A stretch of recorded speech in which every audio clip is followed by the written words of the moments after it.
एक निराकार परमात्मा की श्रेष्ठ मत पर चलकर पावनपन सृष्टि को भी पावन बनाने में मददगार बनने का कर्तव्य पूरा कर यादगार विष्णु की 108 की वैजयंती माला का विजयी रतन बनने का श्रेष्ठ पुरुषार्थ करने की सत्य बाप, सत टीचर, सतगुरु परमात्मा की हम आत्माओं के लिए आज की मुरली से शिक्षाएं। परमात्मा का वरदान है कि कोमलता को कमाल में परिवर्तन कर माया के ऊपर जीत पहनने वाले शक्ति स्वरूप बनो। परमात्मा समझाते हैं कि कोमलता अर्थात सॉफ्ट मोल्ड हो जाना, ऐसी कोमलता खुद के संस्कारों को परिवर्तन करने में यूज करना है। वैरायटी संस्कारों वाली आत्माएं सभी के साथ संस्कार मिलाकर चलने में कोमलता से खुद को मोल्ड कर लेना है। परमात्मा समझाते हैं कि जैसा समय वैसा अपने अंदर के परिवर्तन से खुद को चेंज कर लो, लेकिन कर्म क्षेत्र में शक्ति स्वरूप बनो। किसी भी बात का, किसी भी व्यक्ति का प्रभाव और दबाव हम पर ना पड़े। कर्म और व्यवहार क्षेत्र युद्ध का मैदान है हम आत्माओं के लिए, जहाँ माया युद्ध करती है और अंत तक करती रहेगी। माया उकसाती है परमात्मा की श्रीमत के विपरीत चलने को, ईश्वरीय मर्यादाओं को तोड़ने का प्रलोभन भी दिखाती है। आत्मा के स्वधर्म के विपरीत चलकर कर्म करने का, बोलने, खाने पीने का निमंत्रण देती है। ऐसे प्रलोभनों का प्रभाव हम पर बिल्कुल न पड़े, उसके लिए परमात्मा कहते हैं कि सदा शक्ति रूप का कवच धारण कर शक्ति स्वरूप बनकर रहो, माया का कोई भी वार हिला न पाए। अपने संस्कारों को कोमलता से परिवर्तन कर मोल्ड होने वाली आत्मा के चेहरे, नयन, चैन से शक्ति रूप भी दिखाई दे जब कर्म और व्यवहार में आने का मौका मिले।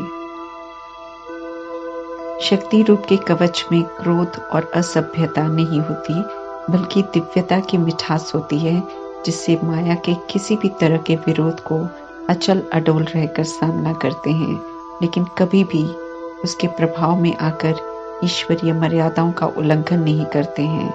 दिव्यता के शक्ति रूप के कवच को माया का तीर लग नहीं सकता है। परमात्मा कहते हैं कि जब युद्ध के मैदान में कोमलता के बजाय शक्ति रूप दिखाई देगा, तब माया जीत बन पास विद ऑनर का सर्टिफिकेट ले सकेंगे। त्रिकालदर्शी परमात्मा हम आत्माओं को भी तीनों कालों का आदि मध्य अंत का ज्ञान देकर त्रिकालदर्शी बना देते हैं। समझ देते हैं कि जो अभी वर्तमान में हो रहा है वो हमारे पास्ट के कर्मों का परिणाम है।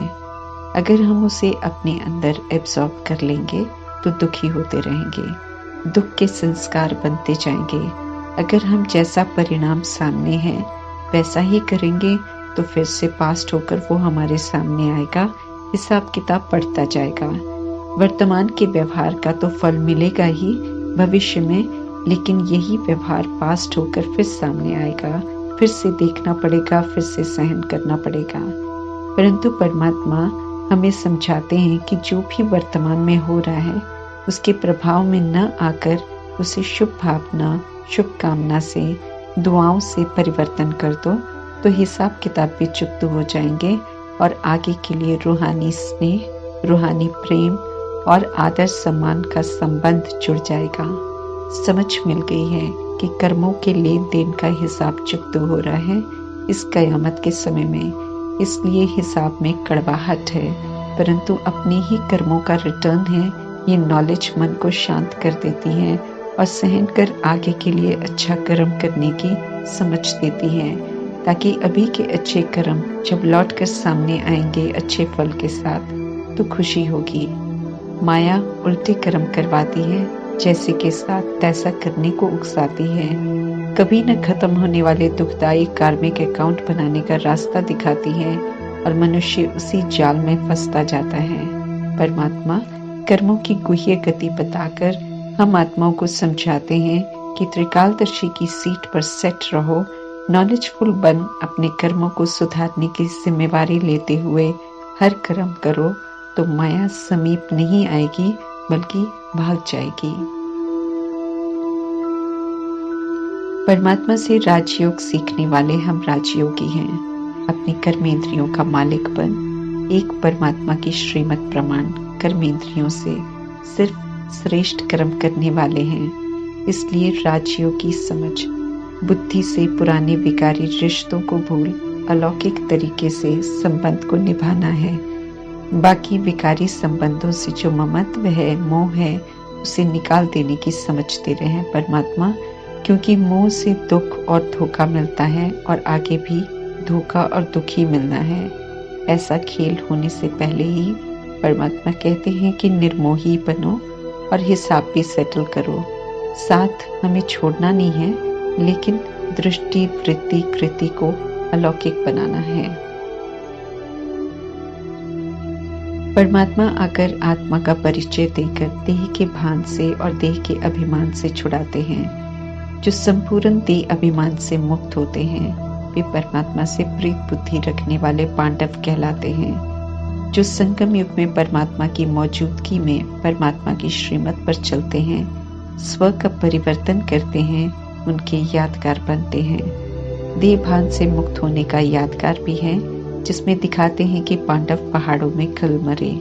वास्तव में कल मरना है देह भान और देह अभिमान का खत्म होना, और पहाड़ दर्शाता है ऊंची स्थिति को जो देह के अभिमान को खत्म करने के बाद प्राप्त होती है। देह के भान को भूलना और अशरीरी बनने का अभ्यास जो आत्माएं इस समय करती हैं और याद के बल से शरीर छोड़ती हैं, ये अति सूक्ष्म है, परंतु यादगार स्थूल रूप में दिखा देते हैं। हम संगम युग पर हैं, परमात्मा हमें पढ़ा रहे हैं। समय है पढ़ने का, भाग्य बनाने का, प्रारब्ध बनाने का। कलयुग का अंत है, सतयुग के आगमन का समय है। पावन बनाने आए हैं परमात्मा और हमें पावन बनना है। अभी नहीं तो कभी नहीं कर सकेंगे। इन बातों को बुद्धि में सदैव रखना है। हम भूल जाते हैं, इसलिए परमात्मा याद दिलाते रहते हैं, क्योंकि उन्हें तो सदैव याद रहता है कि वे क्या करने आए हैं और कब तक कार्य खत्म करना है। हम आत्माओं को तो पुरुषार्थ करना है, प्रारब्ध बनानी है, इसलिए समय को भूलना हमारे लिए नुकसान कारक है, जिसकी स्मृति परमात्मा दिलाते हैं। भूल भुलैया की दुनिया में अभूल बन पुरुषार्थ में, ईश्वरीय पढ़ाई में हमें सदा तत्पर रहना है। जब तक हम स्वर्ग की रचता और रचना के आदि मध्य अंत को नहीं जानते हैं, तब तक अज्ञानता का अंधापन है। परमात्मा द्वारा ही हम रचता और रचना को जान सकते हैं। इतिहास लिखने वाले द्वापर युग से शुरू इतिहास बता सकते हैं, वो भी ज्यादातर अनुमान पर आधारित होता है, क्योंकि मनुष्य आत्माएं पुनर्जन्म में आती रहती हैं, इसलिए बदलाव आता रहता है। परमात्मा जन्म मरण के चक्र में नहीं आते, इसलिए हम आत्माओं को एक्यूरेट आदि मध्य अंत का राज बताते हैं और त्रिकालदर्शी बनाते हैं। विकारों के आधार से चलने वाली दुनिया को वैश्यालय कहते हैं। वैश्यालय में आकर सर्वशक्तिवान परमात्मा शिवालय स्थापन करते हैं और हम आत्माओं को भी उस शिवालय में जाने लायक बनाते हैं। ज्ञान, योग, धारणा, सेवा के विषयों द्वारा परफेक्ट बनाते हैं, ऑलराउंडर बनाते हैं। रूहानी सेवा करवाकर आत्माओं से हिसाब किताब भी चुकता कराते हैं और भाग्य भी बनवाते हैं। सत्य परमात्मा पिता, सत टीचर, सतगुरु से इस समय खजाने, वरदान, वर्षा मिल रहा है। ये हमें सदा स्मृति में रहे तो परमात्मा कहते हैं कि सदा खुशी, सदा उमंग उत्साह में रहते हुए औरों को भी उमंग उत्साह में लाने की सेवा करते रहेंगे। ज्ञान के सागर परमात्मा सत्य धर्म की स्थापना कर रहे हैं। ये संदेश हमें सभी को देना है।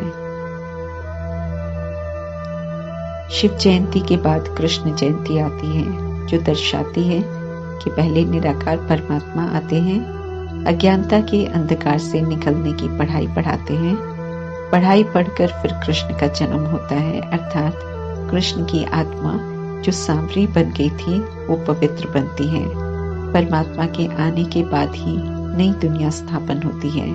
परमात्मा सभी को एक समान पढ़ाते हैं, परंतु जो एक्यूरेट पढ़ते हैं वो कृष्ण बनते हैं, बाकी फिर नंबरवार आते हैं कृष्णपुरी में। परमात्मा आत्माओं को तमो प्रधान से सतो प्रधान बनाने के लिए राजयोग सिखाते हैं। स्वराज्य मिल रहा है कि स्मृति दिलाकर पूछ रहे हैं हम आत्माओं से कि स्वराज्य में आएंगे ना। योग बल से शरीर छोड़ने लायक बनना है हमें। जो योग के बल से स्वराज्य अधिकारी बनते हैं वे ही अंत में स्व इच्छा से परमात्मा की याद में रहते हुए शरीर छोड़ेंगे और फुल पास होंगे। अभी के ये श्रीमत प्रमाण धारण किए हुए योग बल के संस्कार को ईश्वरीय स्टैंप लग जाती है। इसलिए सतयुग त्रेता युग में भी आत्माएं स्व इच्छा से शरीर छोड़ती हैं और लेती हैं। उन्हें मालूम होता है कि किस समय छोड़ना है और दूसरा शरीर कहाँ लेना है। इसे ही कहते हैं अमर बनना। वहाँ अकाले मृत्यु अर्थात समय से पहले मृत्यु नहीं होती है। अभी समझ से शांति धाम में जाने के लिए अशरीरी होने की प्रैक्टिस करवाते हैं परमात्मा। जो आत्माएं ये अभ्यास करते हैं उनका ये अभ्यास अविनाशी हो जाता है। कल पहले पावन बनने वाली आत्माएं, कल पहले सुख शांति का अनुभव करने वाली आत्माएं, राम राज्य में राज्य करने वाली आत्माएं ही पुकारती हैं परमात्मा को कि हमें अब पावन बनाओ। हम बहुत दुखी हैं, हमें राम राज्य में ले चलो। 5000 वर्ष का ये ड्रामा है। इस सभी को बताना है ताकि लाखों वर्ष समझकर सोने वाले भी अज्ञानता की निद्रा से जाग जाएं। वैशाल्य में आत्मा जिसका ओरिजिनल स्वधर्म पवित्रता है, उल्टे कर्म करके भी अनुभव करती है कि वो पापी है, नीच है। इसलिए जब पूजा स्थानों में जाती है तो अंतरात्मा कहती है कि मैं नीच हूँ, पापी हूँ, निर्गुण हूँ और माथा टेकती है। परंतु उसे ये समझ में नहीं आता कि काम बेकार अपवित्र बनाता है, आत्मघात है, पाप आत्मा बनाता है। इसकी समझ पवित्रता के सागर परमात्मा देते हैं अभी संगम युग में। देह अभिमान मनुष्य आत्माओं को बांटता है, उनके द्वारा एक भारत के टुकड़े टुकड़े करवाता है। परमात्मा देह अभिमान से मुक्त कराकर फिर से सारे विश्व को एक परिवार कहकर हम सभी आत्माओं को बेहद की सेवा करने की समझ देते हैं। 2500 वर्ष के राम राज्य में भारत में एक राज्य, एक भाषा, एक पवित्रता का धर्म होगा। आत्मा को और परमात्मा को जानने से फायदा है, देखने से नहीं, क्योंकि दोनों ही अति सूक्ष्म है देखने में। यहाँ परमात्मा को जानना है, उनसे पढ़ना है, उनकी श्रीमत पर चलकर उन्हें याद करके अपने पापों को भस्म करना है, उनसे अच्छे कर्म सीखकर श्रेष्ठ भाग्य बनाना है, मनुष्य से देवता बनना है। परमात्मा कहते हैं मुझे जानो और मुझसे 21 जन्मों का बर्थ राइट लो। समझ देते हैं कि जो आत्मा पहले जन्म में पूज्य थी अब पुजारी बन गई है। उनके शरीर का आधार लेकर परमात्मा ऐसे कर्म सिखाते हैं जिससे लक्ष्मी नारायण बनते हैं। सृष्टि रूपी ड्रामा जब शुरू होता है तो प्रवृत्ति मार्ग से शुरू होता है, परंतु वो पवित्र होता है। इसलिए अपवित्र गृहस्थ को अब पुनः पवित्र बनाने की समझ दे रहे हैं। 108 की माला यादगार है उन आत्माओं का जो प्रवृत्ति मार्ग में पतित बन गए थे। वो अब परमात्मा की श्रीमत पर चलकर पावन बनते हैं और सृष्टि को पावन बना रहे हैं। माला में सबसे ऊपर फूल शिव परमात्मा का प्रतीक है। उनके नीचे उनकी मत पर चलकर परफेक्ट बनने वाले ब्रह्मा सरस्वती 2 दाने हैं और फिर उनके नीचे फिर नंबरवार 108 दाने जो पावन बनते हैं। माला परफेक्ट बन गई आत्माओं की बनती है। ब्राह्मणों की परीक्षा तो अंत तक चलती है। स्थिति कभी भी किसी की बदल जाती है। हार भी खा लेते हैं, परमात्मा को छोड़कर भी चले जाते हैं। इसलिए ब्राह्मणों की संगम युग में माला नहीं बनती। अंत में ही तय होता है कि कौन विजयी रतन बनते हैं। उससे पहले हमें निरंतर माया से सावधान रहना है, क्योंकि माया परमात्मा की याद को भुला देती है और अवस्था को डगमग कर देती है। फिर हम सब मुरझा जाते हैं, फीलिंग में आ जाते हैं। परमात्मा की याद में रहेंगे और माया की चाल से सावधान रहेंगे तो विजयी रतन बन जाएंगे। ये यकीन दिलाते हैं परमात्मा हम सब आत्माओं को। ओम शांति।